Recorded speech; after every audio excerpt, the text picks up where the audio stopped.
As calls intensify for greater female representation and impact across all sectors of national development, Nigerian women have been urged to remain resilient and exhibit exemplary leadership qualities worthy of emulation for the future empowerment of women. This was the message that resonated during the 2025 African Iconic Women Recognition Award held in Abuja. Speaking to newsmen at the award ceremony, the Federal Commissioner representing Enugu State at the Federal Character Commission (FCC), Mrs. Jinekato, who was honored as the Iconic Personality of the Year, described the award as a wake-up call to redouble her efforts in service. She challenged women in governance to silence critics by doing the right thing, emphasizing that women must affirm themselves and see one another as collaborators, not competitors. I feel grateful to God. I feel being the iconic personality of the year. You do things you never knew people could watch it. It goes a long way to tell me that I have to continue to do the best in everything I do, to try to, project the system in a positive light, to try to remain steadfast in what I believe in. Everywhere where he said, "Oh God of creation," that these are one request, where peace and justice, prevail. It's a thing of joy for me to have done, been the part of the positivity for the advancement of Africa and Nigeria. And today I'm being honored as a personality, iconic personality of the year. It goes a long way to say that it's time for me to begin to do more, because it's not enough. To whom much is given, much is expected. And I want to use this venue, that's why I sang the song that says, "Give up. You gotta give up and make it move. And the world will never see you until you do." It doesn't really matter what you're going through. Nobody cares, because everyone is hustling. But you gotta show them the real you. You gotta give them what you got.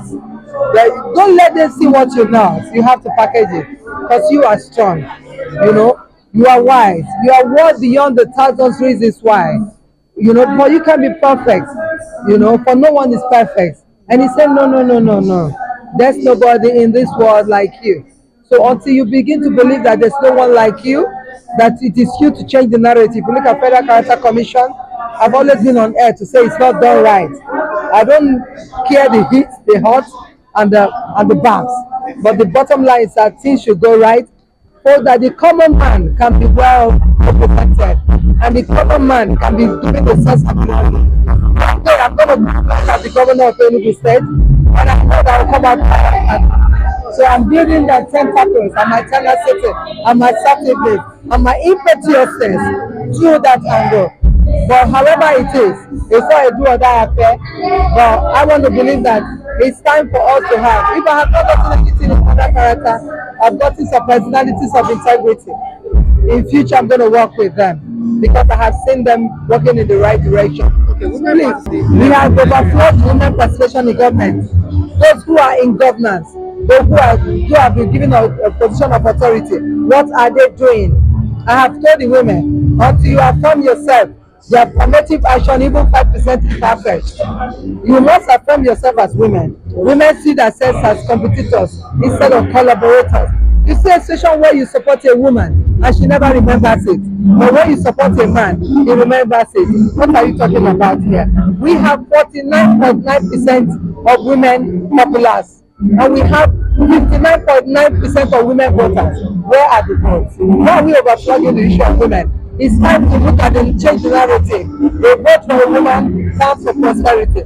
When you empower a woman, you have empowered the nation. Stop giving up the wrong women. You can see a sugar seller and bring that to federal character. You must look at tenacity, you must look at capacity, you must look at competitivity, you must look at competency. Don't give up women just because you want to place women in position. Inclusivity, it has a lot to do with capacity and credibility, accountability of the women. Thank you. Fatima Ahmed, the youngest aspirant for the House of Representatives in 2023 and a youth and gender advocate, received the Youngest Advocate of the Year 2025 award. She emphasized the need for women to be given more platform and opportunity. Well, I won the Youngest Advocate of the Year 2025. Yes, I'm a youth and gender advocate.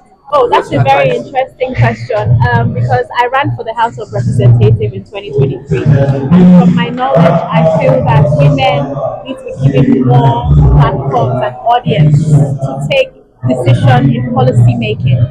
Aside from that, in terms of leadership, a woman is very creative and they are good planners. So I feel that we need to be given more platform. We need to be given more audience as women. All right, but we can do more. Receiving this award sparked something in me, and I feel that I feel that it just made me feel like I'm being appreciated. I'd like to thank the organizers for making a platform like this because I feel encouraged to do more. I feel encouraged to let my voice be heard and to impact people, to give them hope, to give the youth and the female hope that they can make a positive change in their community. So that is what I feel this award has brought to me. Thank you. A round of applause one more time for the iconic Woman in Global Healthcare Award. Thank you so much. My inspiration from the minute I came into this was very hardworking. And then I'm also going to dedicate this to all the women in public service. And I want to thank my big sisters that are here. Presented by Nollywood's finest, William, which hope he didn't come with his